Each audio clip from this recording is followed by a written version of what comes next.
Olá, senhoras e senhores, sejam bem-vindos a mais um programa Prova Final, uma iniciativa envolvendo a Rede LFG e a TV Justiça. Hoje trataremos de um tema de direito administrativo. Eu sou a professora Flávia, eu sou procuradora federal, faço mestrado na PUC de São Paulo e ministro aulas de direito administrativo e de direito previdenciário. Como vocês já conhecem, o nosso programa é dividido em 3 blocos. No primeiro bloco, o tema do dia, em que eu vou falar hoje sobre poderes da administração pública. Um tema muito interessante, cai nos concursos, cai nos exames de ordem e outra coisa. No seu dia a dia você vai ver que os poderes administrativos também têm influência. No nosso segundo bloco, o Pergunte ao Professor, eu vou responder algumas questões enviadas por alunos de todo o Brasil. E, finalmente, no terceiro bloco, o X da questão, vou responder 2 questões que já caíram no exame da ordem, no exame da OAB. Ok? Vamos nessa? Programa Prova Final, tema do dia.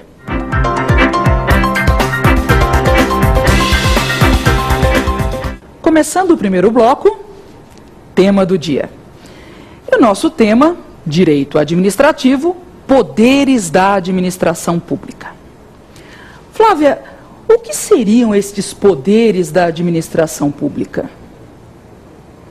Os poderes da administração pública são prerrogativas. São prerrogativas colocadas à disposição da administração, do administrador público, para que ele possa agir e atingir a grande finalidade da administração, que é o interesse público. O interesse público.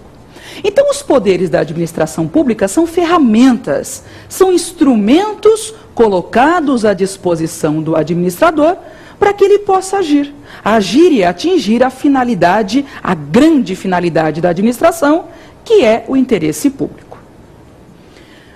Os doutrinadores costumam dizer que, na verdade, estes poderes são poderes-deveres. Como assim poderes-deveres?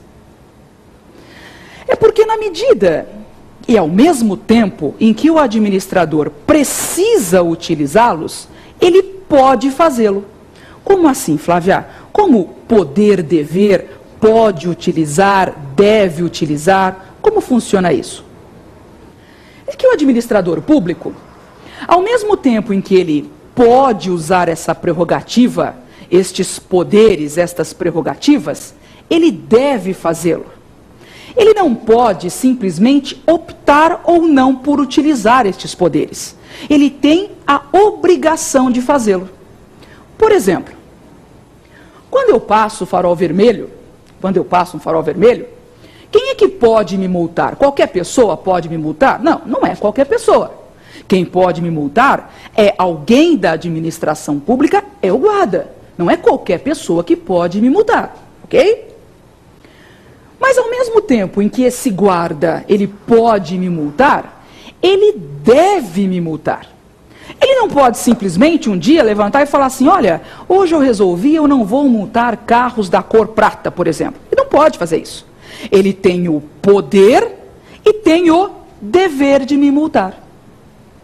Por isso que nós dissemos que poderes da administração pública são chamados poderes-deveres.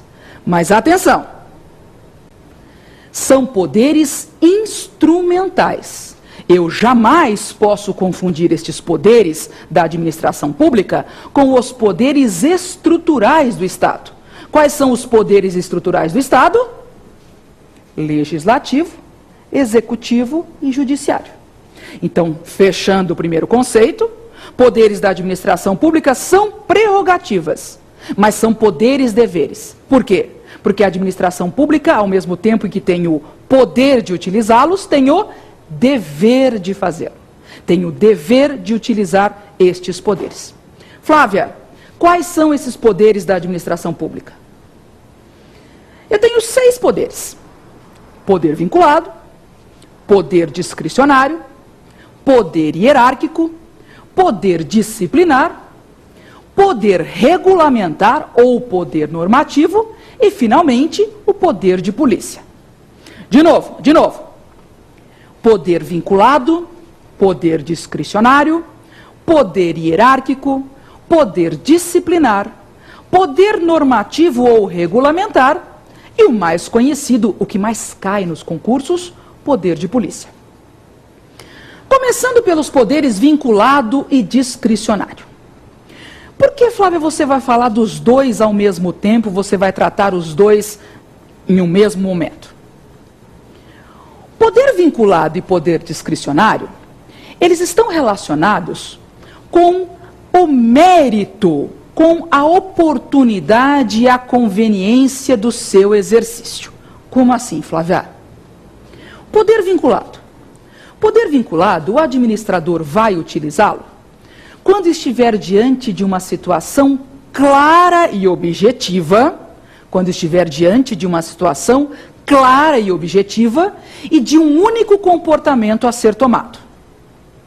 Por exemplo, quando a administração pública concede uma aposentadoria, ela está usando o seu poder vinculado. E por que seria o poder vinculado, o exercício do poder vinculado na concessão de uma aposentadoria? Porque a concessão de aposentadoria não envolve um juízo de conveniência e oportunidade. Não envolve a avaliação do chamado mérito administrativo. Quando uma pessoa vai pedir uma aposentadoria, se ela apresenta todos os documentos, se ela cumpre todos os requisitos, a administração pública, ela deve conceder o benefício. O administrador, ele não vai fazer um juízo de conveniência e oportunidade. Ele não pode virar para a pessoa e falar assim: olha, meu senhor, o senhor trouxe aqui realmente toda a documentação, só que não acho conveniente sua aposentadoria agora, o senhor é muito novo. O administrador não pode fazer isso.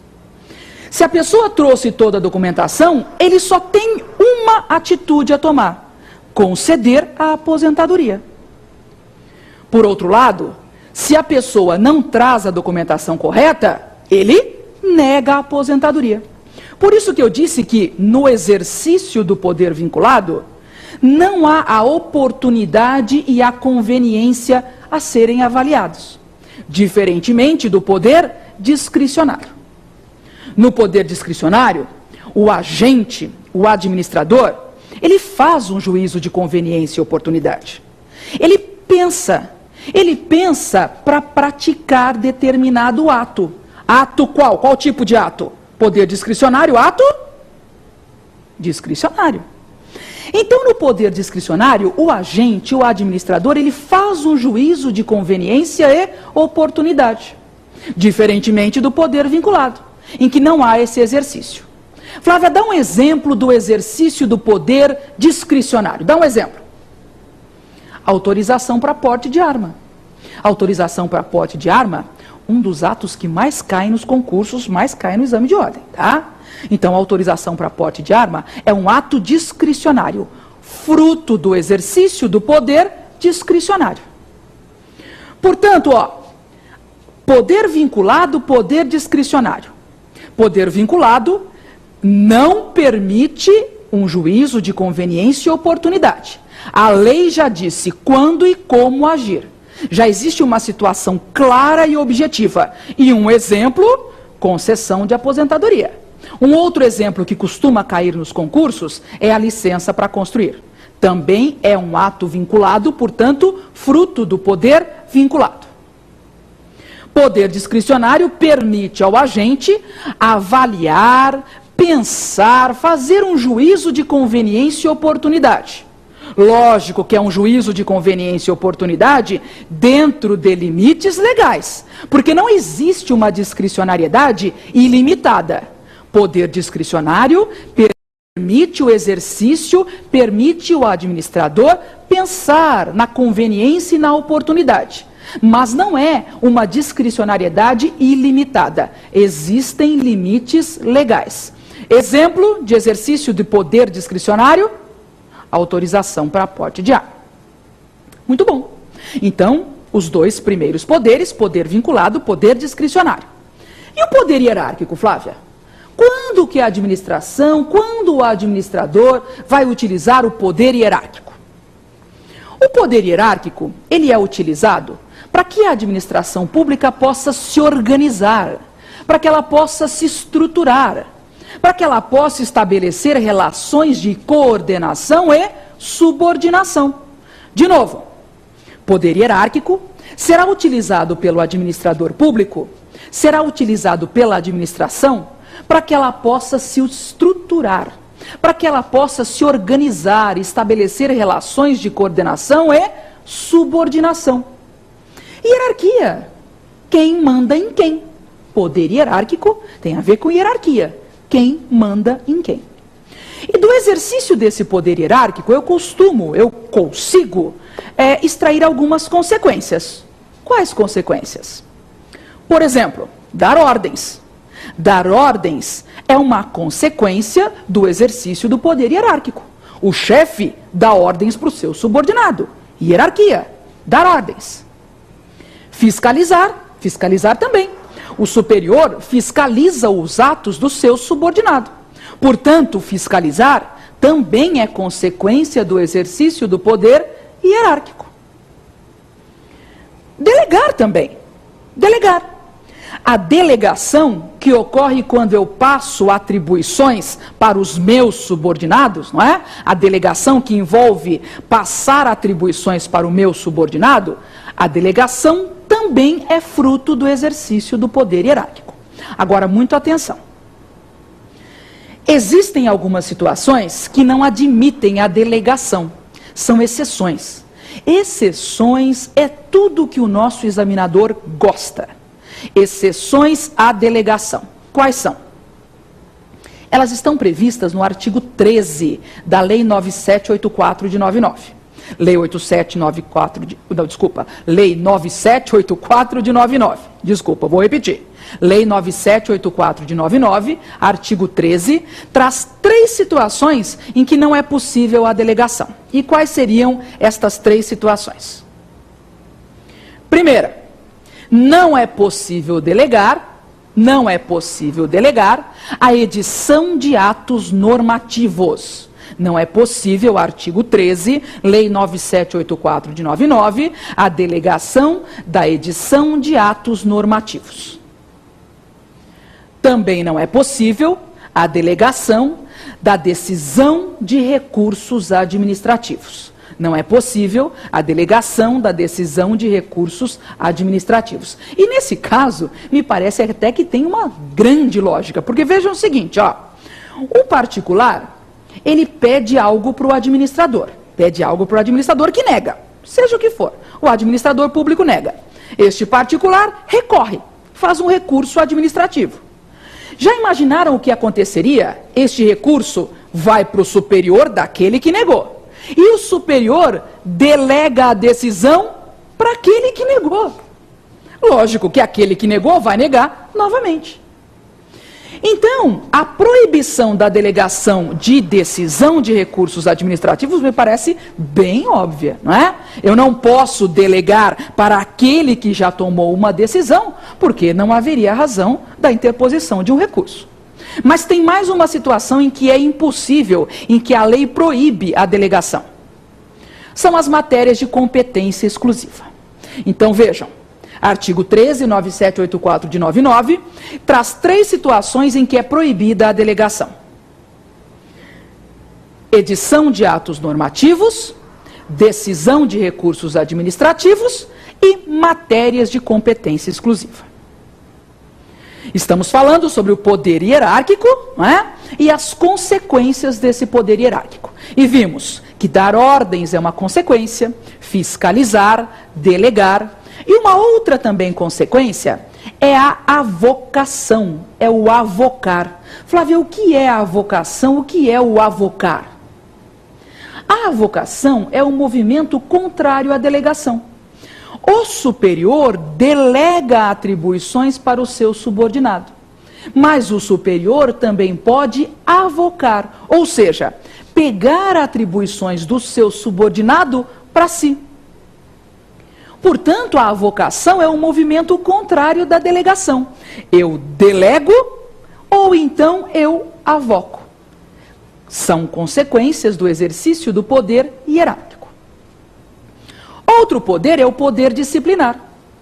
Através do poder disciplinar, a administração pública, ela vai sancionar, vai punir, vai disciplinar. O nome já diz. Vai punir os seus subordinados, os agentes, os chamados agentes públicos. Alguns autores também acreditam que o poder disciplinar pode ser usado para punir pessoas submetidas à disciplina da administração. Como assim, Flávia? Quem seriam estas pessoas submetidas à disciplina da administração que não são agentes públicos? Como exemplo, nós poderíamos citar estudantes de uma escola pública. São pessoas submetidas à disciplina da administração, mas não são agentes públicos, ok? Então, o poder disciplinar permite punir. Punir quem? Agentes e pessoas submetidas à disciplina da administração. Que tipos de penalidades a administração pode aplicar? Claro, penalidades administrativas. Multa, suspensão e por aí afora. Mais um poder. Poder regulamentar, ou também conhecido como poder normativo. E o que seria esse quinto poder, poder regulamentar ou poder normativo? Seria o poder conferido à administração para a edição de atos de caráter normativo. O que são atos de caráter normativo, atos administrativos normativos? Dá exemplo. Portaria, ordem de serviço, instrução normativa, decretos, são atos normativos, frutos do exercício do poder regulamentar, que alguns autores chamam de poder normativo. Então vejam, vimos o poder vinculado, o poder discricionário, poder hierárquico, poder disciplinar, poder regulamentar ou poder normativo, poder regulamentar ou poder normativo, e o último poder é o desconhecidíssimo, famosíssimo poder de polícia. Flávia, o que seria esse poder de polícia? O poder de polícia, que eu não vou confundir com polícia judiciária, né? Não tem nada a ver. Estou falando de uma polícia administrativa. O poder de polícia, essa polícia administrativa, será utilizada pelo administrador para que ele possa limitar, para que ele possa condicionar, para que ele possa restringir, para que ele possa frenar. Quando cai no meu concurso, na minha prova, essa palavra frenar, eu já vou pensar em poder de polícia. Vamos de novo. Poder de polícia, quando que a administração usa? Ela usa para limitar, condicionar, restringir, frenar, o quê? Direito de liberdade, direito de propriedade e o exercício de atividades dos particulares. Eu vou limitar direito de propriedade, direito de liberdade e o exercício de atividades dos particulares, adequando-os ao interesse coletivo. Então, o poder de polícia nada mais é que um mecanismo de limitação de direitos individuais em benefício da coletividade. Vou dar um exemplo e muito atual. A lei antifumo aqui de São Paulo. A lei antifumo, que passou a vigorar recentemente. O que acontece? A administração pública está limitando direitos de particulares, direito de fumar. Eu não posso mais fumar, eu perdi o meu direito de fumar em benefício da coletividade. Então a lei antifumo é exercício do poder de polícia. Assim como é exercício do poder de polícia, outras situações. Por exemplo, eu não posso estacionar o meu carro em qualquer lugar. Tem locais certos para estacionar meu carro. Ah, mas o meu direito de ir e vir, a minha liberdade, está limitada em benefício da coletividade. Você não pode parar o seu carro onde você quer. Eu quero construir, Flávia, um prédio de 20 andares ao lado do aeroporto. Posso construir um prédio de 20 andares ao lado do aeroporto? Não, não posso. Ah, mas o terreno é meu. O terreno é meu. E o meu direito de propriedade? Seu direito de propriedade está limitado, está restrito em benefício de uma coletividade. Flávia, eu quero instalar uma fábrica neste bairro aqui, neste bairro. Ah, nesse bairro não pode. Mas o meu direito de exercer atividade, a minha atividade, como é que você está tolhendo o meu direito de exercer minha atividade? Eu estou limitando o seu direito em benefício de uma coletividade. Mas vejam o seguinte, ó, e isso é importante. Poder de polícia, ele limita, mas não aniquila. Poder de polícia limita direitos, mas ele não destrói, ele não aniquila os seus direitos. Você não pode estacionar o seu carro aqui, mas você pode estacionar no local adequado. Você não pode fumar neste local fechado. No local aberto você pode. Você não pode construir um prédio de 20 andares, mas uma casinha térrea você pode. Você não pode instalar a sua fábrica neste bairro, mas existem bairros próprios. Aqui é estritamente residencial. Portanto, o poder de polícia, ele não aniquila, mas ele limita direitos. E ele é muito importante. Ele é muito importante. É claro que é preciso há limites ao exercício do poder de polícia, sem sombra de dúvida. Na medida em que ele limita direitos, ele também deve sofrer alguma espécie de limitação. E ele tem sim. O poder de polícia deve se ater a situações expressamente previstas em lei, ou em situações de urgência. Só será possível a limitação dos direitos quando houver previsão legal, ou em uma situação de urgência. Poder de polícia, em regra, ele é discricionário. Mas existe um ato que é fruto do exercício do poder de polícia, mas é um ato vinculado. Então vejam, nas provas eles adoram fazer esse tipo de pergunta. Poder de polícia é sempre discricionário? Sempre não. Em regra sim. Mas eu tenho situações em que eu vou ter um ato vinculado fruto do exercício do poder de polícia. E o grande exemplo, grande exemplo, é a licença para construir. Licença para construir é um ato vinculado. Se a pessoa chega na prefeitura, apresenta a documentação, apresenta as guias pagas, toda a documentação correta, o agente público deve fornecer a licença para construir. É um ato vinculado. O agente não pode pensar, ele não pode fazer um juízo de conveniência e oportunidade. Ele é um ato vinculado, mas é fruto do exercício do poder de polícia. Por quê? Porque eu não posso construir do jeito que eu quero. Eu tenho alguns limites. Eu tenho que observar alguns limites aos meus direitos em benefício da coletividade. Ok? Vamos para o segundo bloco. Pergunte ao professor.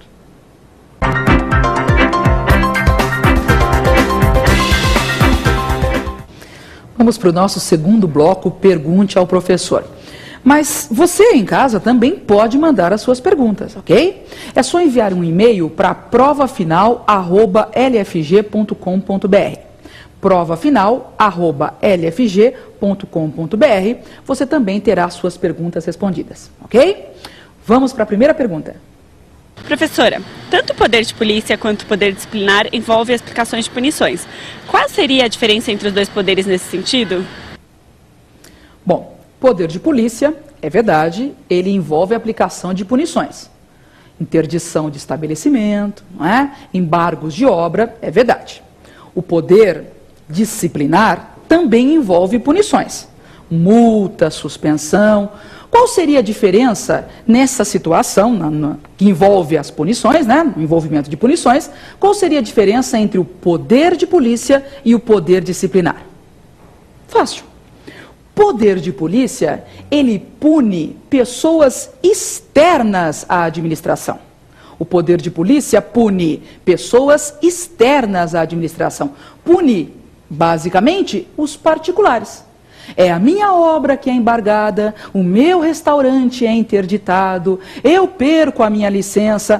Particulares são punidos pelo poder de polícia. Agentes públicos, pessoas submetidas à disciplina da administração, são punidos pelo poder disciplinar.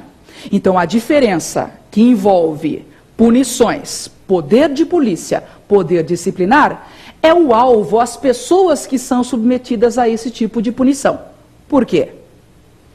Poder disciplinar pune pessoas de dentro da administração. Poder de polícia pune pessoas fora da administração. Ok? Vamos para a segunda pergunta? Professora, no que se refere ao poder hierárquico, quais são as situações que não permitem a delegação? Falamos aqui, não é? No primeiro bloco.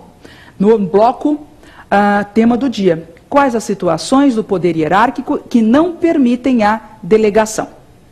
Elas estão previstas no artigo 13 da Lei 9784 de 99.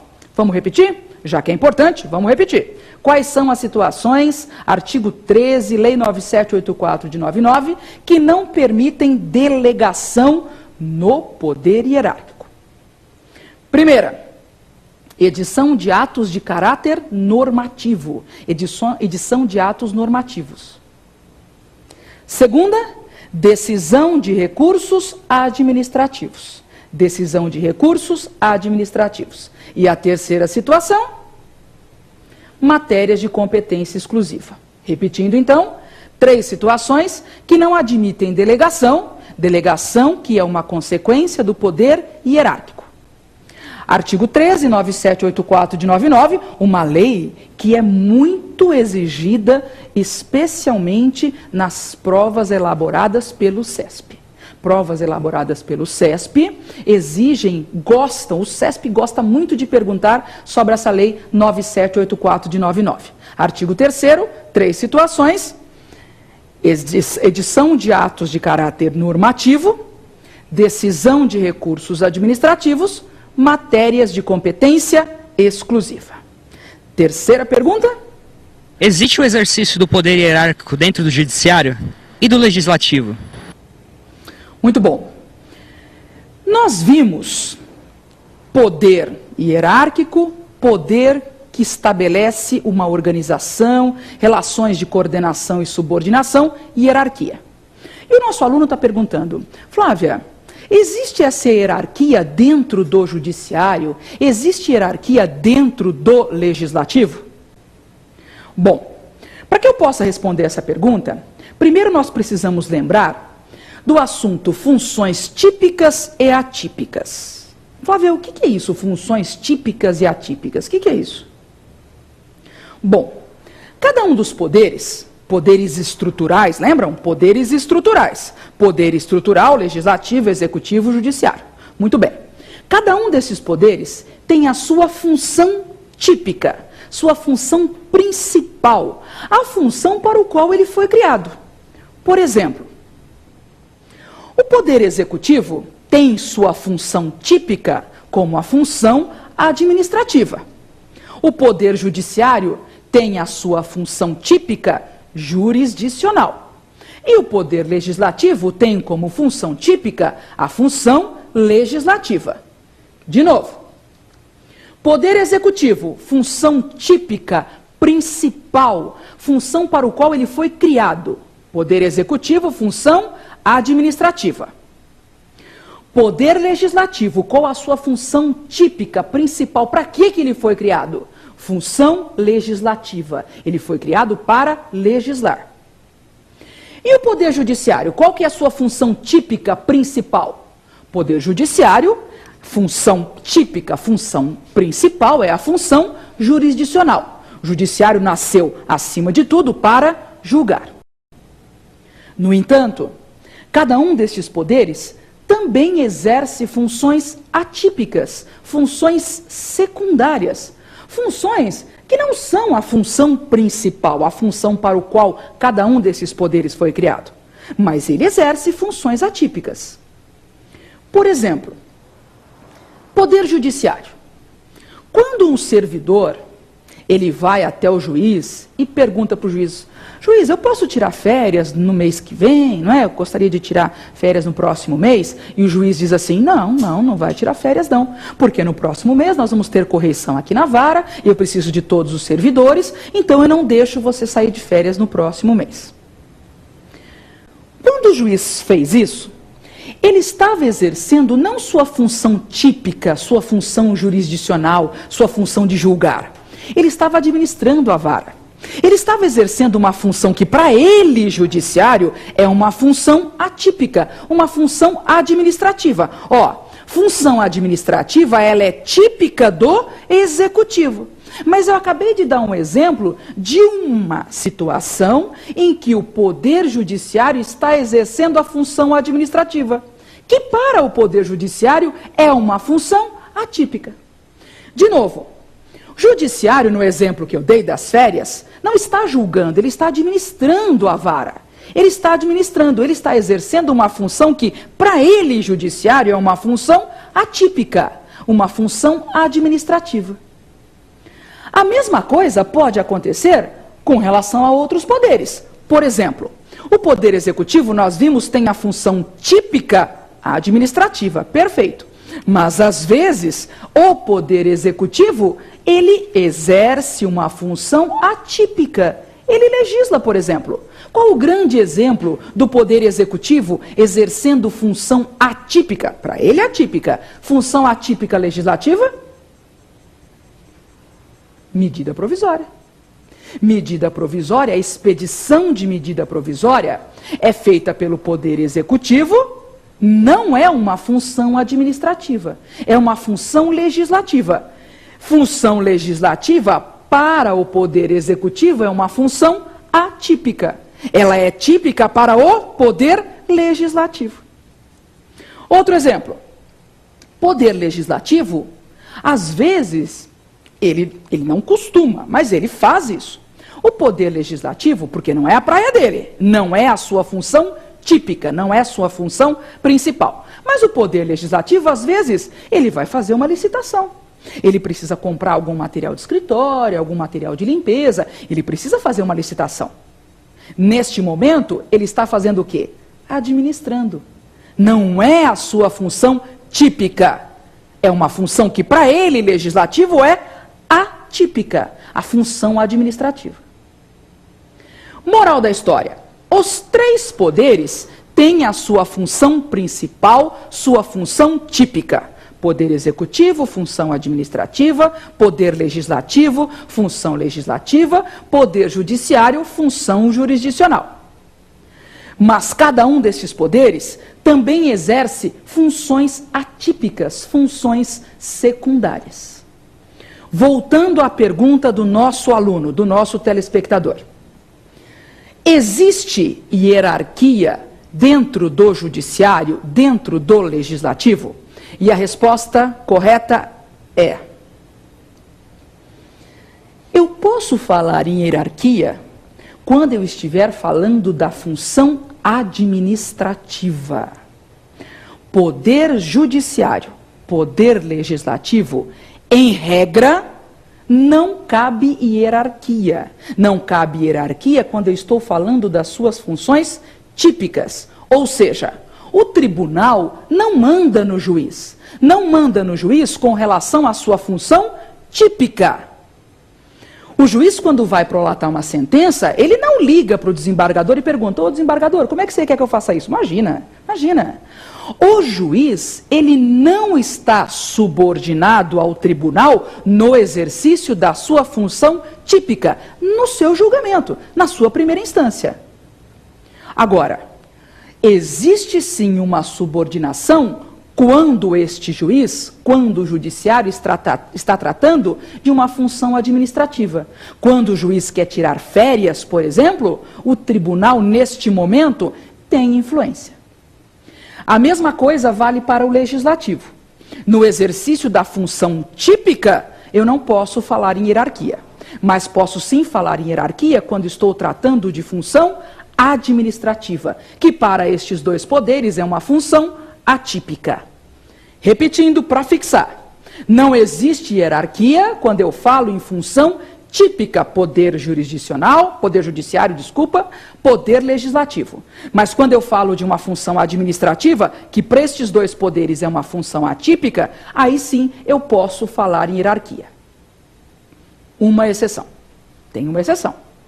Exceção em que existe hierarquia dentro do poder judiciário referente à sua função típica. Ó, de novo, hierarquia dentro do poder judiciário na sua função típica. Qual seria essa exceção? As súmulas vinculantes. Súmula vinculante seria a exceção à regra que diz que não há hierarquia dentro do judiciário na sua função típica. Ok? Vamos para mais uma pergunta? É possível haver distribuição de competências entre os órgãos excluindo-se do vínculo hierárquico determinadas atividades? Bom, o colega está perguntando o seguinte, com relação à hierarquia também. Existe alguma situação dentro dos órgãos da administração em que um servidor, ele não está subordinado, ele não tem um vínculo hierárquico com o seu superior? Existe alguma situação com relação a isso? Esta é a pergunta do colega. Bom, existe sim, existe sim. Existe uma determinada situação, e esta seria a principal, em que eu, subordinada, não devo, entre aspas, satisfação ao meu superior. Uma situação em que não há este vínculo de hierarquia entre o subordinado e o superior. E qual seria essa situação? A elaboração de pareceres. Elaboração de parecer, elaboração de consulta. Quando o meu chefe pede que eu elabore um parecer, quando ele me faz uma consulta, ele está perguntando a minha opinião. O parecer é uma peça opinativa, ele está perguntando a minha opinião. Portanto, nesse momento, eu não estou subordinada a ele. Eu tenho a minha opinião. Eu não preciso comungar da mesma opinião dele. Portanto, é uma situação em que não há este vínculo hierárquico, não há hierarquia, embora eu esteja falando de uma situação envolvendo superior e subordinado, pareceres e consultas. Ok? Mais uma pergunta. Professora, dentro do poder regulamentar, quais são os tipos de decreto aceito pela doutrina? Ok. Poder regulamentar, aquele poder que o administrador usa para expedir atos normativos. E o ato normativo mais importante é o decreto. O ato normativo mais importante é o decreto.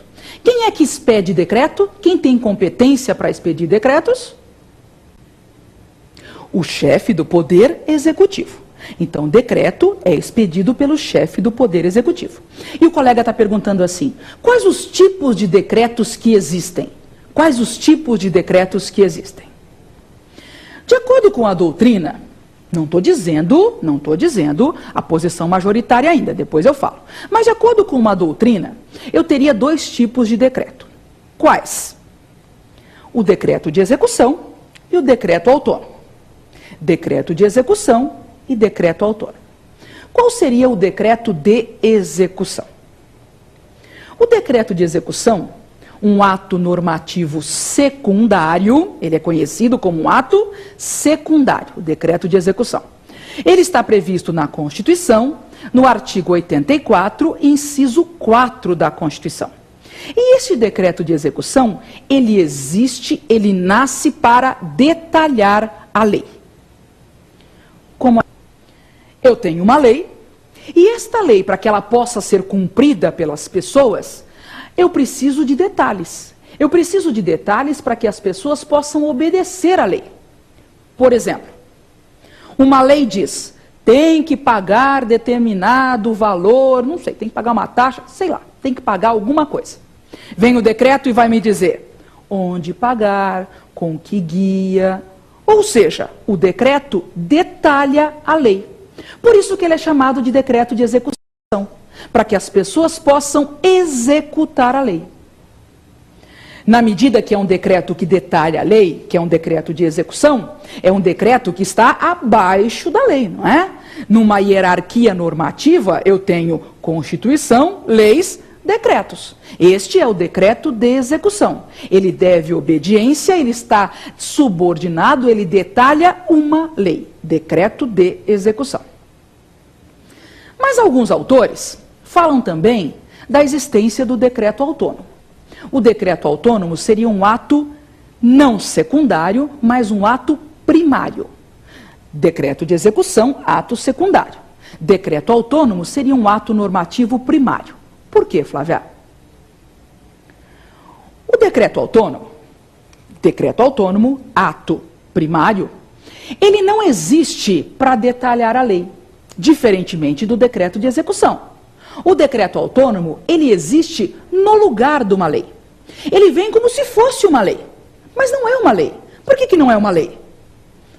Decreto nasce da vontade do chefe do executivo, de uma pessoa. Lei é fruto do poder legislativo. Então é impossível confundir decreto, um ato, com lei. Lei nasce do poder legislativo. Quem é que tem que mandar mais, entre aspas? A lei ou o decreto? A lei. A lei está acima do decreto. Mas para este decreto autônomo, não existiria isso. Para o decreto autônomo, ele não precisa de uma lei. Ele está diretamente vinculado à Constituição. Ele não necessita de uma lei anterior para detalhar. É diferente. Decreto de execução, ato secundário, detalha a lei. Decreto autônomo, ato primário, não detalha uma lei. Ele vem no lugar de uma lei. Decreto de execução, eu disse para vocês, artigo 84, inciso 4 da Constituição. E o decreto autônomo? O decreto autônomo, ele existe dentro do ordenamento jurídico brasileiro? Ele é admitido? Há divergências. Alguns autores dizem que não seria possível a expedição de decretos autônomos no Brasil. Que decreto no Brasil só do tipo de execução. Não haveria espaço para o decreto autônomo. No entanto, alguns autores defendem um posicionamento diferente. Para alguns autores, existe sim a possibilidade do decreto autônomo. E esta possibilidade estaria veiculada no mesmo artigo 84, no inciso 6º. Resumindo, decreto de execução, decreto autônomo. Alguns autores admitem a existência apenas do decreto de execução, ato secundário para detalhar a lei. Mas alguns autores admitem a existência, no ordenamento jurídico brasileiro, dos dois tipos de decretos. Decreto de execução, decreto autônomo. Para estas pessoas que defendem a existência de decreto autônomo, que não é todo mundo, para as pessoas que defendem a existência do decreto autônomo, a previsão da existência desse decreto autônomo estaria no artigo 84, inciso 6º da Constituição. Ok? Decreto de execução, decreto autônomo. Vamos para o nosso terceiro e último bloco, o X da questão.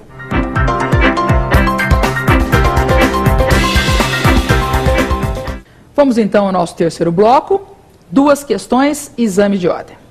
Começando, uma questão elaborada pelo CESP, 2008, com relação aos poderes administrativos, assinale a opção correta. Letra A. O poder de polícia não pode ser delegado a pessoas de direito privado, ainda que sejam integrantes da administração pública, pois elas não são dotadas do poder de império necessário ao desempenho da atividade de polícia administrativa. Pois bem, esta alternativa é uma alternativa errada. Errada. Por que errada, Flávia? O poder de polícia, ele pode ser delegado a pessoas privadas? Desde que pertencentes à organização da administração, à administração pública, é possível sim. E vejam que a questão fala exatamente isso. Poder de polícia não pode ser delegado a pessoas de direito privado, ainda que sejam integrantes, ou seja, se forem integrantes da administração, é possível sim a delegação. Neste caso, essas pessoas são dotadas do poder de império. Portanto, essa primeira alternativa, letra A, está equivocada, está errada. É possível a delegação do poder de polícia para pessoas integrantes da administração pública, porque elas são dotadas do poder de império. Ok? Vamos para a segunda alternativa, letra B. O poder disciplinar é exercido de modo vinculado, pois diante de infrações funcionais praticadas por servidor, a administração não possui discricionariedade no ato de escolha da penalidade que deve ser aplicada, devendo ater-se aos rígidos comandos estabelecidos em lei. Pois bem, esta alternativa é uma alternativa também errada. Flávia, por que está errado? Por que poder disciplinar, aqui está dizendo poder disciplinar, poder vinculado, não é possível. Coloca, por favor, a questão novamente aqui, ó. Coloca a questão novamente. Poder vinculado, porque diante de infrações funcionais, a administração não possui discricionariedade? Não é verdade, não é verdade. Como assim, Flávia? Explica melhor essa história de poder disciplinar, vinculado, discricionário. O que a alternativa está tratando? O que é isso? Isso é o seguinte, o poder disciplinar, ele é ao mesmo tempo vinculado e discricionário. Como assim? Como assim? Poder disciplinar é ao mesmo tempo em que ele tem um posicionamento vinculado, ele tem um posicionamento discricionário.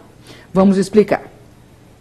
Poder disciplinar, a sua execução, a sua aplicação, o seu exercício é vinculado. Lembram? No primeiro bloco nós vimos, tema do dia, os poderes em geral, e não só o poder disciplinar, são poderes-deveres, ou seja, é preciso a utilização desses poderes.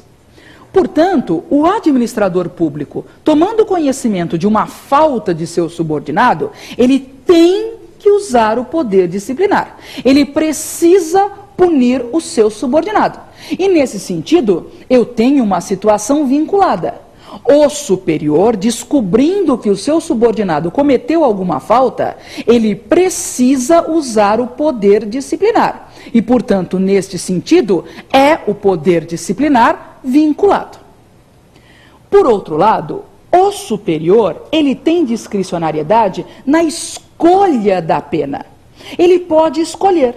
Ele vai escolher se vai multar, se vai suspender, se vai suspender por 5, por 10 dias. Ele tem escolha, ele pode escolher com relação ao tipo de pena a ser aplicado. Poder disciplinar é vinculado na necessidade do seu exercício. Tem que punir.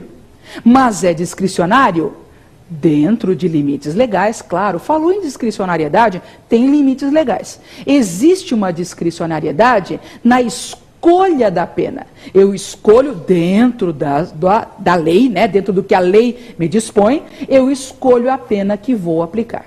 Portanto, a alternativa está errada porque ela mistura as duas situações. Volta para a alternativa, por favor. Volta para a alternativa. Poder disciplinar é exercido de modo vinculado, pois diante das infrações, a administração não possui discricionariedade na escolha da penalidade. É exatamente o contrário. Poder disciplinar é exercido, eu poderia dizer de modo vinculado, mas eu deveria dizer de modo vinculado, por quê? Porque o administrador deve utilizá-lo. Ok? Alternativa errada, letra B errada, vamos para a letra C. Mesmo cabendo ao Poder Executivo o controle dos recursos públicos, inexiste hierarquia entre os membros que compõem os poderes judiciário e legislativo no exercício de suas funções jurisdicionais e legislativas, visto que o fazem sem relação de subordinação ou comando.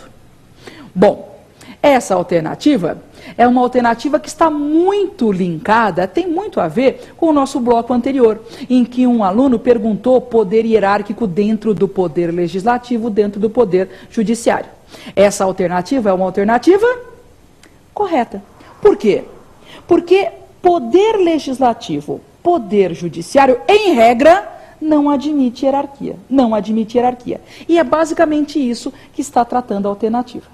Dentro, logicamente, de sua função típica. E com aquela exceção, né, da súmula vinculante. Com a exceção da súmula vinculante. Portanto, a alternativa C é uma alternativa correta. Não haveria hierarquia Resumindo a alternativa, não haveria hierarquia dentro do Poder Judiciário, dentro do Poder Legislativo, no exercício de suas funções típicas. Esta seria a alternativa correta. Mas vamos dar uma olhadinha na última alternativa. Tá? Alternativa incorreta. No exercício do poder regulamentar, o chefe do Poder Executivo só pode disciplinar e alterar, mediante decreto, as leis que tenham sido originariamente propostas por ele. A alternativa é errada, não é? Errada. Por que está errada, Flávia? Porque o chefe do Poder Executivo, ele não pode alterar leis por meio de decreto. Uma alternativa errada. Não é possível, vimos anteriormente. A lei, ela é mais do que o decreto. O chefe do Poder Executivo, ele não pode alterar uma lei mediante um decreto. Para alterar uma lei, eu preciso de uma lei também. Então, nessa questão, a alternativa correta é a letra C. Vamos ver mais uma questão. Questão elaborada pelo CESP também em 2007. O poder de polícia, letra A. Consiste sempre em uma atividade discricionária? Poder de polícia é sempre discricionário? Sabemos que não é? Alternativa errada. Sabemos que poder de polícia, em regra, é discricionário, mas eu não posso dizer que ele é sempre discricionário. Qual é aquele ato mesmo que é fruto do poder de polícia, mas é um ato vinculado? Qual é aquele ato? Licença para construir, não é? Então não dá para dizer que o poder de polícia é sempre discricionário. Alternativa errada. Letra B. Poder de polícia pode ser exercido por particulares, mesmo quanto a atos de império? Poder de polícia exercido por particulares? Errado, não é? Errado por quê? Particulares eles não têm a prática, não lhes é permitido a prática de atos de império. Então, o poder de polícia não pode ser exercido por particulares. Pode sim ser exercido por entes dentro da administração pública, entes que têm a possibilidade de praticar atos de império. Particulares não. Particulares não têm ato de império. Mais uma alternativa. Poder de polícia pode envolver atos de fiscalização e sanção? Poder de polícia pode envolver atos de fiscalização e sanção? Certo. Poder de polícia eu uso para punir, também uso como medidas preventivas, é verdade. Mas eu posso usar poder de polícia para sancionar, para punir, com certeza. Interdição de um restaurante, não é? São situações em que eu estou punindo. Punindo quem? Poder de polícia, eu puno os particulares. A letra C é a alternativa correta. Vamos ler a letra D? Poder de polícia não restringe a liberdade ou a propriedade. Poder de polícia não restringe liberdade e propriedade? Errado. Faz parte da definição de poder de polícia a restrição a direitos de liberdade e direitos de propriedade. Então, é uma alternativa completamente equivocada. A alternativa correta, portanto, é a letra C, alternativa C. Ok? Muito obrigada pela atenção de vocês. Espero vê-los em um outro programa, espero vê-los em uma outra situação. Agradeço e que vocês tenham uma boa semana. Muito obrigada, um abraço a todos.